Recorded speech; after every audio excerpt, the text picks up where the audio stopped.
I'm going on a vacation to recharge my batteries. It is a common expression, yet a curious one.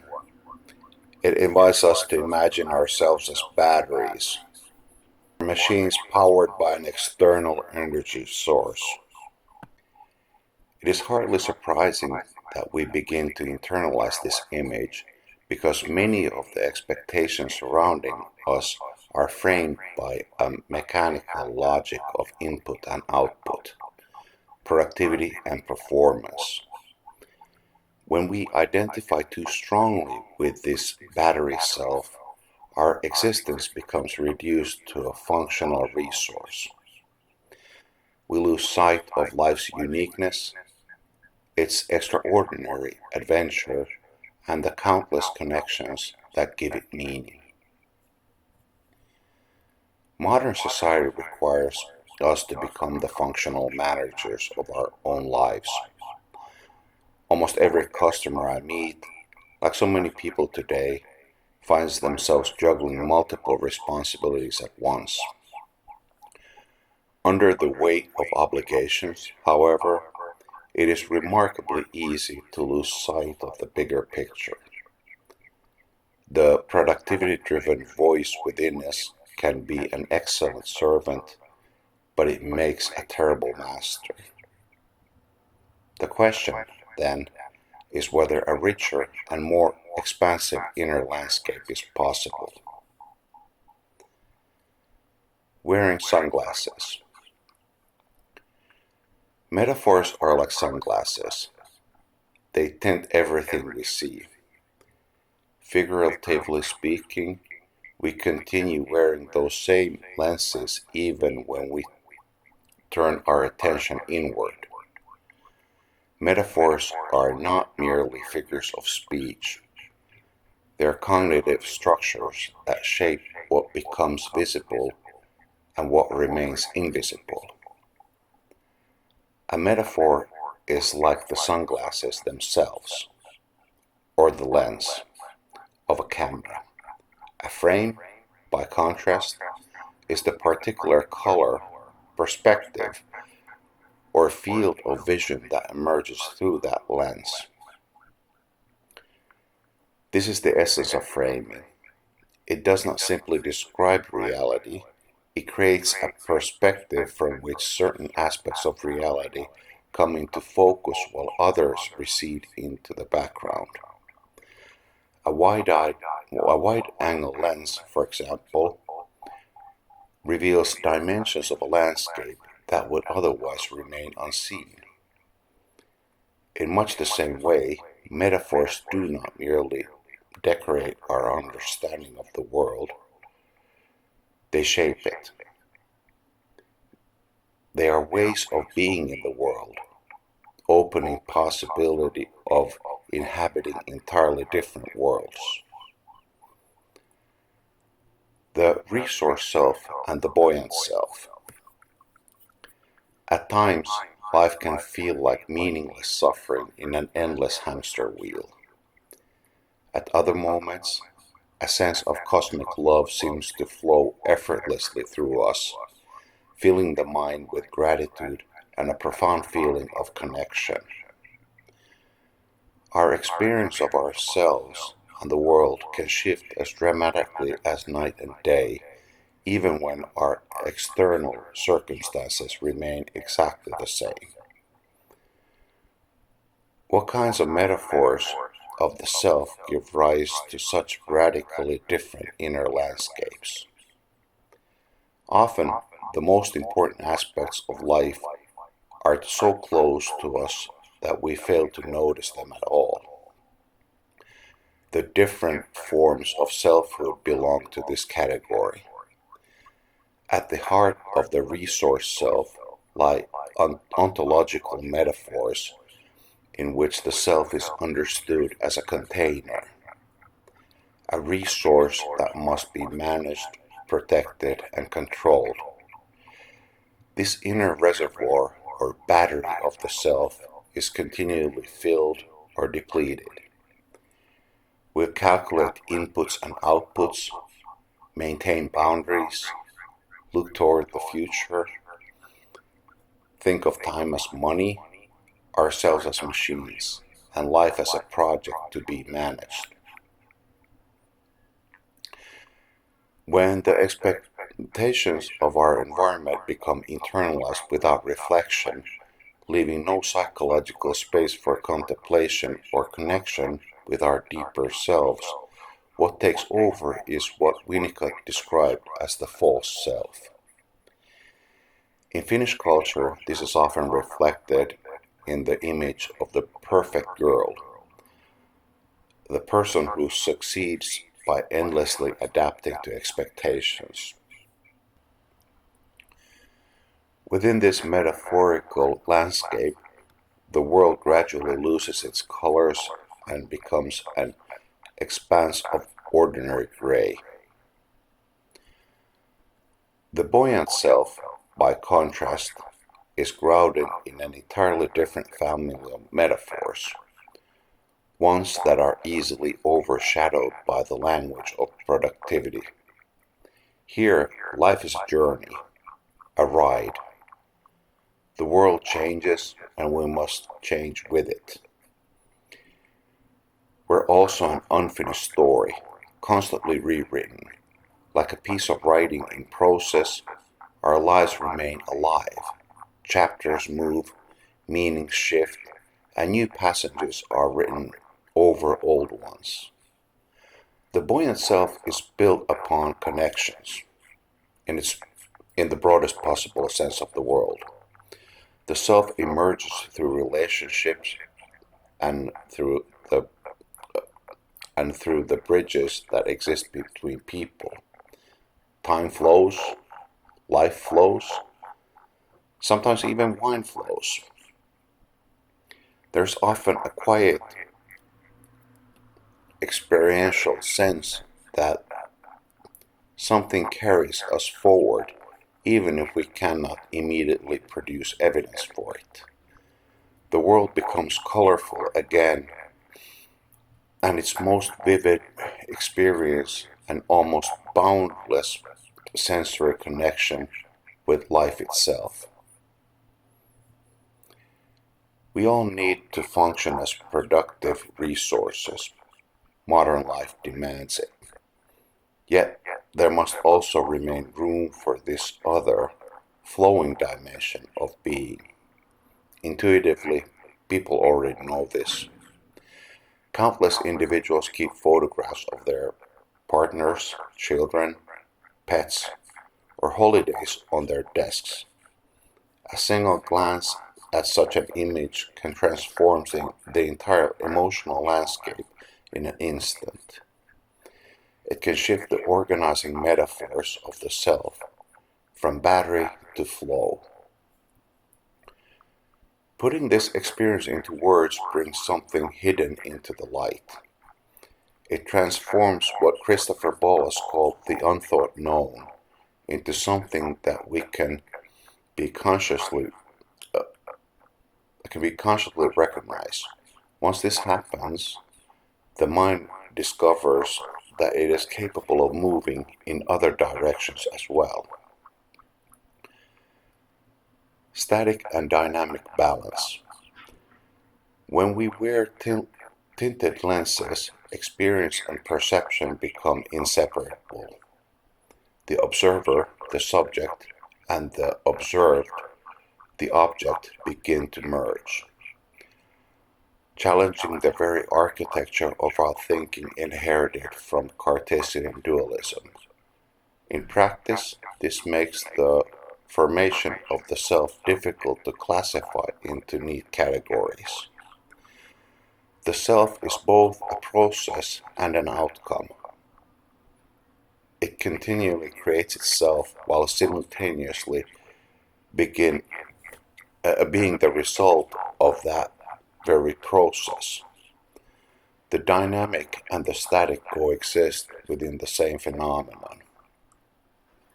In Daniel Stern's groundbreaking model of development, the self is not a sequence of stages that are left behind.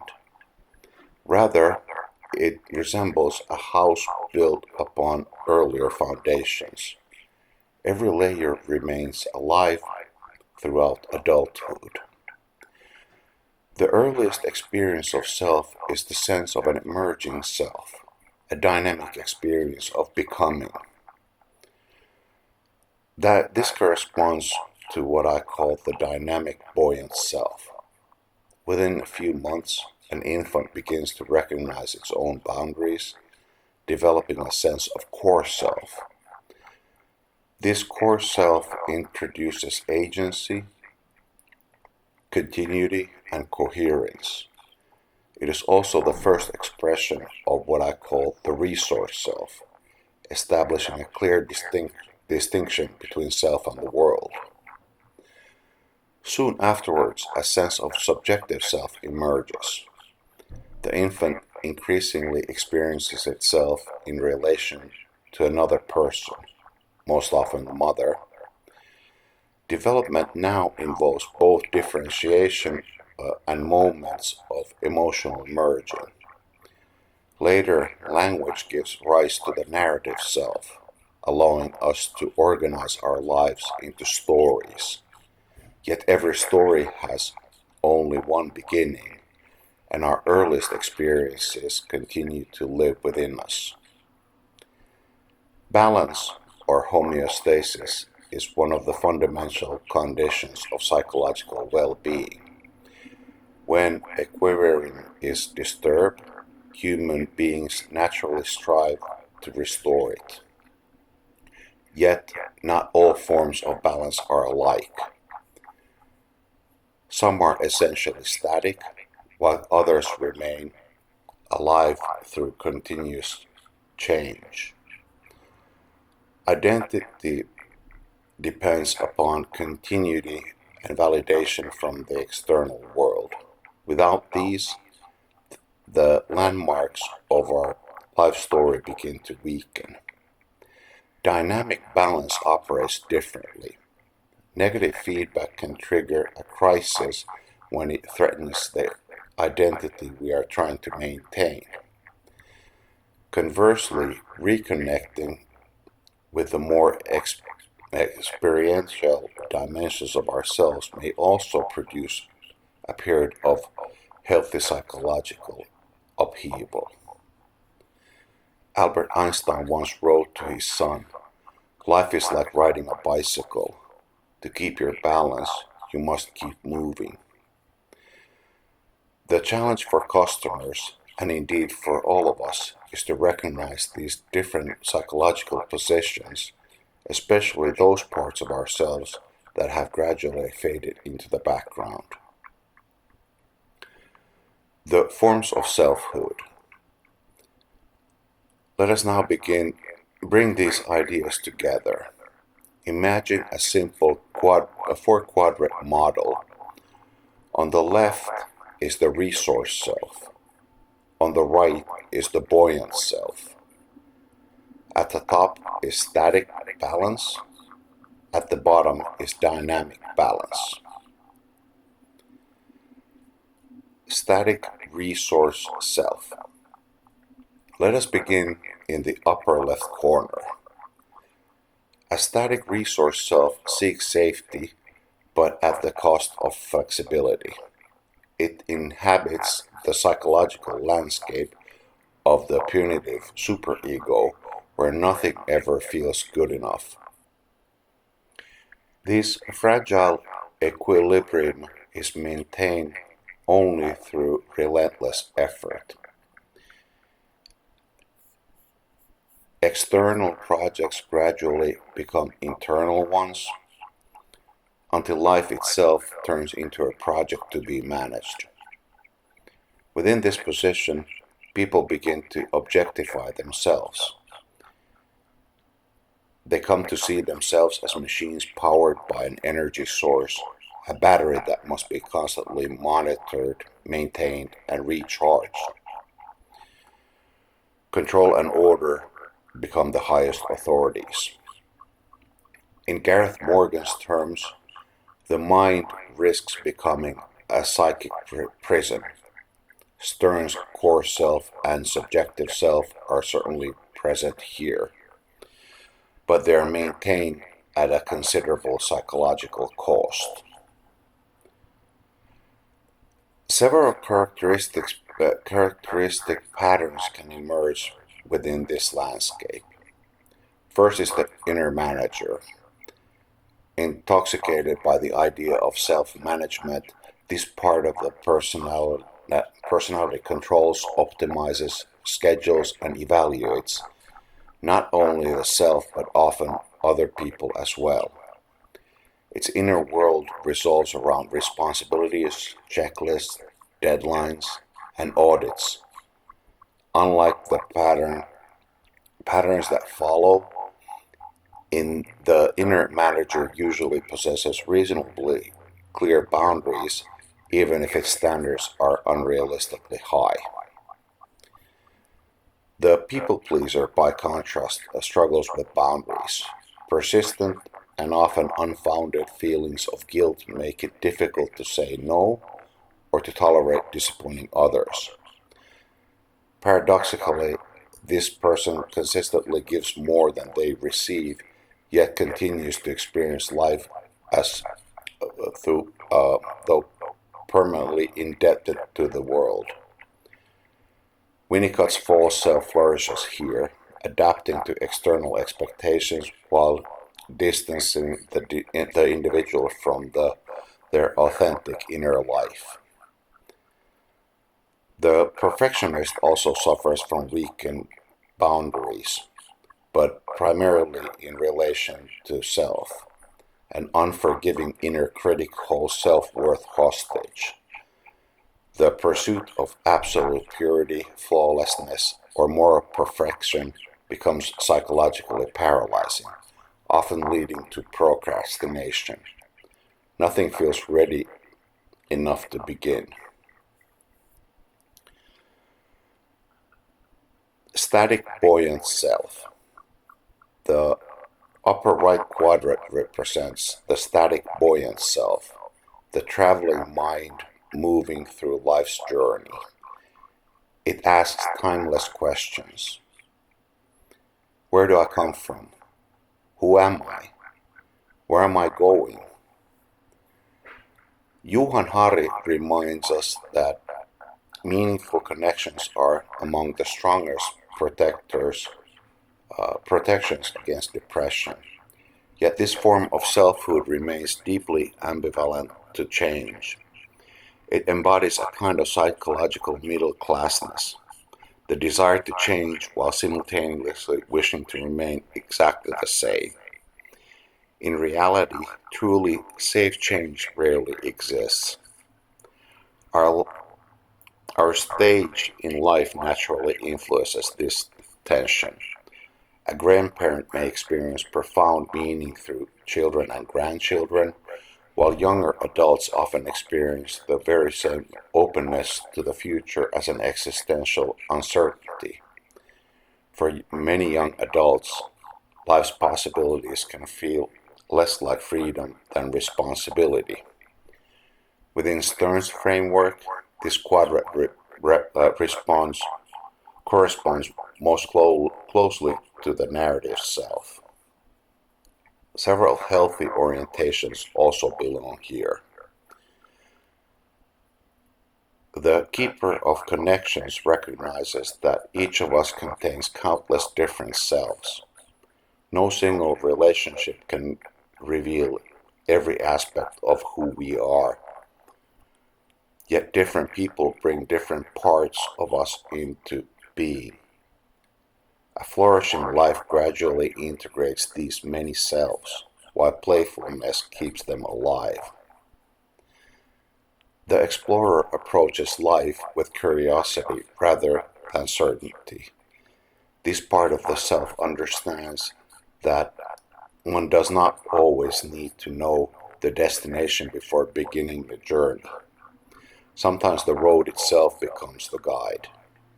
The explorer welcomes unexpected encounters and transformative experiences instead of trying to control them.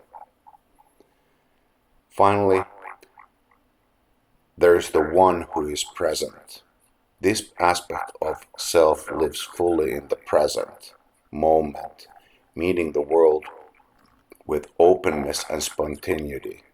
Its wisdom is simple. This moment is the only one we truly possess.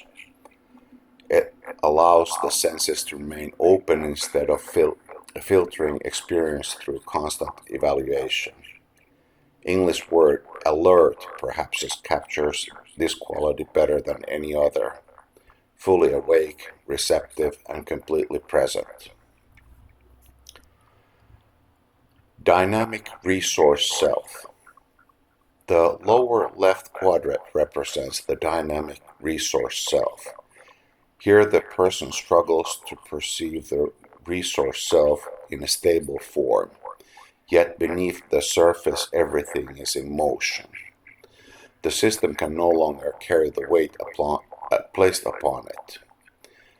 Modern culture has gradually normalized the limitlessness. Expectations continue to escalate, and what once seemed more than enough now feels inadequate. When these unrealistic demands can no longer validate the identity we have worked so hard to maintain, a crisis follows.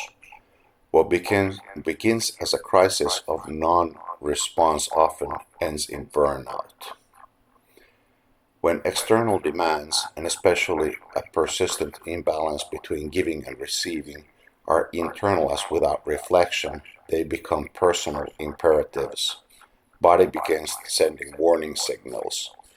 The sympathetic nervous system may remain in a constant state of readiness, while the rigid metaphors of the static resource self stubbornly maintain a collapsing psychological landscape. The machine is broken, the battery is empty, the container is leaking. Static balance gradually transformed into dynamic imbalance. The concrete consequence may be burnout, a psychological no man's land where a person no longer feels capable of working, yet is equally unable to enjoy rest or pleasure because they no longer believe they deserve either. Several characteristic patterns emerge within this landscape. The venting self feels compelled to release pressure because tension has become chronic. Its internal dialogue is dominated by one phase, I should. Living under perpetual obligation gradually constricts both vitality and social connection. The collapsed self experiences an inner psychological fall. Burnout is often accompanied by psychosomatic symptoms. For one person, the chest tightens, another experiences persistent stomach problems. The body speaks the language that the mind has ignored. The overwhelmed self loses its orientation altogether. Brain fog, memory lapses, racing thoughts, and the persistent feeling of having too much on one's plate become everyday experiences. The inner container overflows while the mind spins faster and faster. Paradoxically, the path forward often begins not through greater control, but through surrender, allowing oneself to return to the flow. Dynamic buoyant self. The lower right quadrant represents the dynamic buoyant self. Here, biology becomes psychology. To exist as a living organism is to experience anticipation, acceleration, rising and falling. The continuous movement of life flowing through the body. Within this form of selfhood, the only constant is change itself. Daniel Stern described the forms of vitality that accompany our emotions. Often the feeling of an emotion arriving is even more powerful than the emotion once it has fully taken shape. For many people, anticipation is richer than the fulfillment. Moments before a sexual climax can be more intense than the climax itself. The excitement before a journey may be more enjoyable than the holiday itself. Life becomes a living map rather than a fixed destination. In Winnicott's sense, the true self reveals itself most clearly in spontaneous action. Stern's earliest developmental stage, the sense of an emerging self, finds its psychological counterpart here. This landscape also contains several characteristic orientations. The insightful self reconnects with its deepest nature. As the French beautifully express, "Entrer bien de son peu," or something like that, to feel at home in one's own skin. Subject and experience move into harmony. The embodied self experiences the unity of mind and body. Through physical movement, effort, or exercise, conscious control of psychological defenses may temporarily loosen, allowing entirely new forms of selfhood to emerge through the body's natural flow. Finally, there's the transforming self. New connections arise without deliberate striving. Meditation, mindfulness, silence, and simple presence often make this possible. In stillness, many people discover the quiet feeling that something larger is carrying them, and that previously unseen doors begin to open within consciousness. In conclusion, well-being is not simply a matter of balance. It is also a matter of finding balance again. A psychologically flexible self is able to move between different ways of being. We need all four dimensions of the model: survival, rest, narrative, and flow. None of them is sufficient on its own. Interestingly, the Finnish word virta means both electric current and the flow of a river. This linguistic coincidence captures the central idea of this essay. We can live as though we are batteries, powered by an external source and measured by our remaining charge, or we may experience ourselves as a part of living current, something that carries us forward while continually changing its shape.